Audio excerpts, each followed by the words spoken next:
আসসালামু আলাইকুম। Trading with Ashikul চ্যানেলে আপনাদের সবাইকে স্বাগতম। আশা করি সবাই ভালো আছেন। আজকে ইন্ডেক্সের একটা আপডেট দিব আপনাদেরকে। Normal update.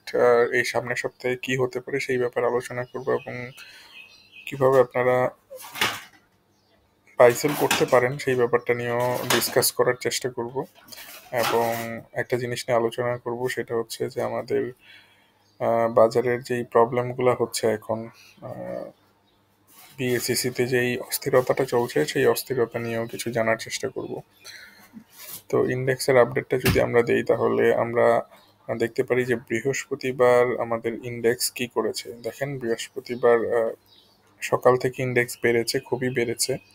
প্রায় 30 40 30-35 পয়েন্ট বেড়েছে। এরপরে আস্তে আস্তে কমেছে এবং এই ধারাটা অব্যাহত ছিল। দিন শেষে 7 পয়েন্ট মাত্র বেড়েছে।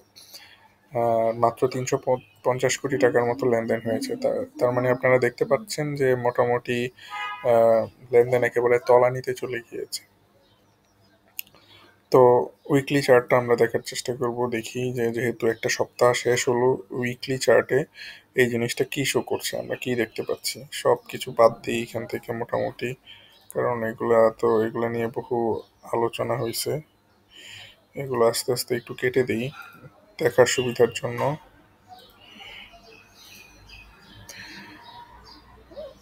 একটা ডাবল বটমের মতো দেখেন উইকলি চার্টে ক্রিয়েট করেছে এবং এই ডাবল বটম থেকে উপরে যাওয়ার চেষ্টা করবে। খুব ইজিলি বলা যায় মার্কেট খুব সম্ভবত আর নিচে যাচ্ছে না। কারণ কি, 5110-এ একটা বটম ছিল এবং সেই সাথে আবার দেখেন এই বটমটা ছিল হচ্ছে জুনের 2024-এর মেতে, 2024-এর জুনে ছিল এবং 2025-এর ফেব্রুয়ারিতে এই জায়গাটায় আবার এসেছে এবং এখান থেকে আবার বাউন্স করার চেষ্টা করছে। সো এখান থেকে উইকলি চার্ট থেকে আমরা দেখতে পাচ্ছি লং টার্মে একটা বুলিশ প্যাটার্ন তৈরি হয়েছে। এই প্যাটার্নটা যেহেতু তৈরি হয়েছে, সো আমরা ডাব্লিউ যেরকম হয় যে এই ধরনের একটা প্যাটার্ন তৈরি হবে, কিন্তু এই জায়গাটাতে এসে ডাব্লিউ প্যাটার্নটা ক্রিয়েট করার লাস্ট পর্যায়ে এসে সে অনেক সময় নিচ্ছে due to different different scenario. কারণ এই এই যে উপরে যাওয়া লাগবে, এটার জন্য তার যেই শক্তিটা দরকার সেই শক্তিটা সে পাচ্ছে না। বিভিন্ন ধরনের আপনারা দেখেন, বিভিন্ন ধরনের প্রবলেম ক্রিয়েট হচ্ছে মার্কেটে। বিএসইসিতে অস্থিরতা তৈরি হয়েছে। বিএসইসির পরিস্থিতি সমাধানের প্রধান উপদেষ্টা হস্তক্ষেপ চাচ্ছেন। তাদের কর্মী বা যারা চাকরি করছেন তারা, ব্যাংকার অ্যাসোসিয়েশন গভীর উদ্বেগ জানিয়েছে কি করা যায় না যায় সেটার জন্য। আবার অন্যদিকে দেখা গেছে বিএসসি চেয়ারম্যান দাবি করেছে যে উনি অন্যায় দাবির কাছে মাথা নত করবে না। আহ, উনি অনেক সংস্কার করছে, সেই সংস্কারগুলোর কারণে ওনার এগেনস্টে এই ধরনের কথাবার্তা হচ্ছে। বাট আমরা ভিডিও কিন্তু করেছিলাম ওনাকে যখন অ্যাপয়েন্ট করা হয় তখনই। তো আমাদের কাছে মনে হয়েছিল যে উনি হয়তো অনেক কোয়ালিফাইড, কিন্তু কোয়ালিফিকেশনটা তার অন্য জায়গাতে।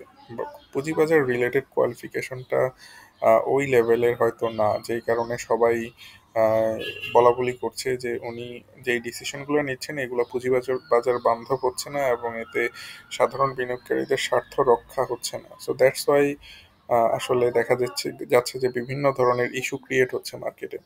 সো এই সব মার্কেটের ইস্যুগুলোর কারণে প্লাস হচ্ছে দেশের সার্বিক পরিস্থিতি এবং যেহেতু ইন্টারিম গভর্নমেন্ট আছে, একটা ফুল স্কেলের গভর্নমেন্ট আমরা এখনো পাইনি। সো এইসব কারণেই দেখা গেল যে মার্কেটটা কিন্তু যেই বাড়ার কথাটা, মার্কেট যেই ডাব্লিউ প্যাটার্নটা ক্রিয়েট করবে সেই প্যাটার্নটা কিন্তু ক্রিয়েট করতে পারছে না।